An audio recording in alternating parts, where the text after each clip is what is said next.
And we have some big breaking news in the NFL. Pete Carroll is out as head coach of the Seattle Seahawks. Our NFL insider Jonathan Jones reporting that. The stunning news comes a week after the Seahawks were eliminated from the postseason in the final week of the regular season. It ends a successful 14-year stint in Seattle that included the franchise's first and only Super Bowl championship. That was back in the 2013 season. Carroll, who is at 71, the oldest head coach in the NFL, went 137, 89, and 1 with the Seahawks, including 9-8 records in each of the past 2 years. So let's welcome in Jonathan Jones. JJ, certainly at this time of the year, there's a lot of talk about the NFL coaching carousel, some head coaching firings that we've been expecting. Brandon Staley, Arthur Smith, perhaps. Pete Carroll, not a lot of folks seeing this one coming. What was your initial reaction to Pete Carroll being out there in Seattle? So got some rumblings, Jacqueline, earlier today that something was afoot in Seattle, that the coaches meetings that were scheduled for today, sort of the year-end coaches meetings, got postponed until tomorrow. And then an all-staff meeting was scheduled for 11 a.m. Pacific, and so that would be about 26 minutes ago. And then within the past 10 minutes, of course, the news coming out that Pete Carroll would no longer be the head coach of the Seattle Seahawks. It's interesting wording because on Monday, Pete Carroll was telling a Seattle radio station that he absolutely anticipated being back in 2024, that he wanted to be back as the head coach of the Seattle Seahawks and continue his run there. But things started to shift again as of this morning. And so what I can tell you is they are not calling this a resignation. They are not calling this a retirement. They're not calling this a firing.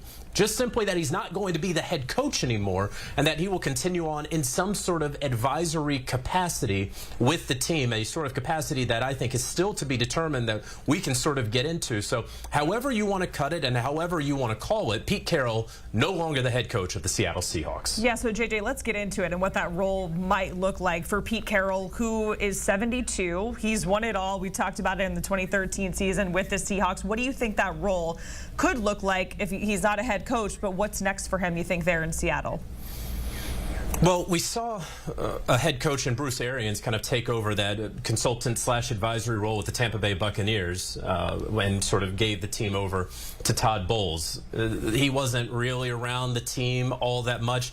I don't know that this is going to be the same as that. I think that Pete Carroll would still be around the Seattle Seahawks a great deal. In fact, the sources that I talked to wonder if Pete Carroll sort of moves into that football czar role where he really kind of takes over, and then one has to wonder what role that leaves general manager John Schneider there in Seattle. So those things are to be determined on what that will actually look like there in Seattle. What I can tell you for certain, what I have already reported, is that Dan Quinn is going to be a leading candidate for the Seattle Seahawks at head coach.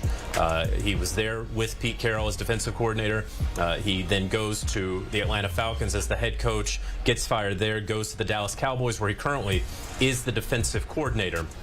He is going to be the leading candidate for that job. He already has 3 requests in for him across the league, and there is going to certainly be a 4th. He has a request in with the Chargers. The Commanders have a request in for him, as well as the Carolina Panthers. I would anticipate that Dan Quinn, after this week with the Dallas Cowboys, is not going to take all of those interviews, that he's going to narrow his list. And look, anything can happen, certainly. It is very early, but I would certainly believe that at the top of the Seattle Seahawks list is Dan Quinn. So you mentioned Dan Quinn, the top candidate there, but how would you rank this job, JJ, out of all of the head coaching vacancies that are out there right now in the NFL? There's 6 others. We talked about the Falcons, you have the Raiders, the Chargers, just to name a few. How would you rank this head coaching job?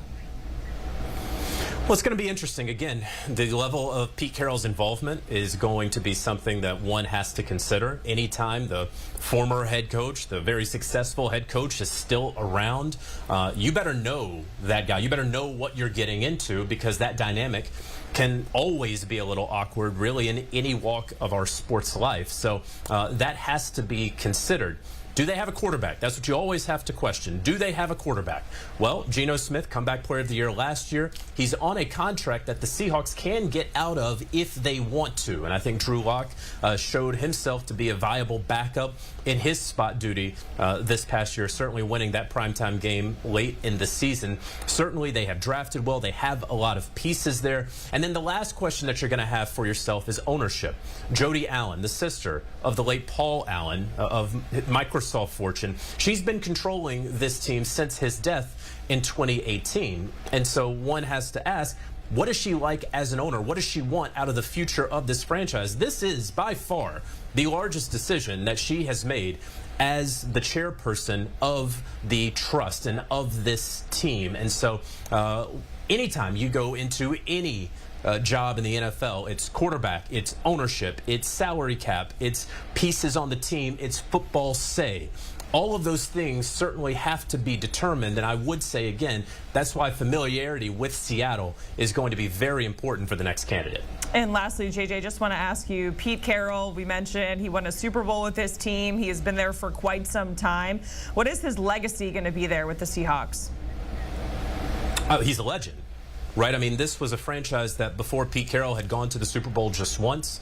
This was and is a coach who, a national champion, obviously, with the University of Southern California, who didn't have that great of success in his 1 year with the New York Jets or his few years with the New England Patriots, but goes to the Pacific Northwest and gives those fans something to be crazy about, right? The fact is that in the 2010s, basically from 2012 to 2020, only the New England Patriots had a better win percentage than the Seattle Seahawks, with that Legion of Boom, with Russell Wilson and Marshawn Lynch there in the backfield. So incredible. His name is obviously going to go up into the top of the stadium there alongside the banner of the 12th man and Walter Jones and so many of those all-time greats there with the Seattle Seahawks. His legacy is absolutely incredible, and it will continue.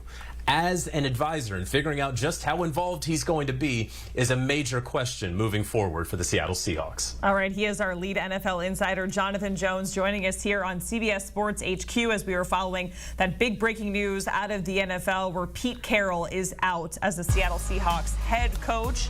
The Seahawks posting this on their social media channels, saying after thoughtful meetings and careful consideration for the best interest of the franchise, we have amicably agreed with Pete Carroll that his role will evolve from head coach to remain with the organization as an advisor. It goes on to say that Pete will always be a beloved member of the Seahawks family.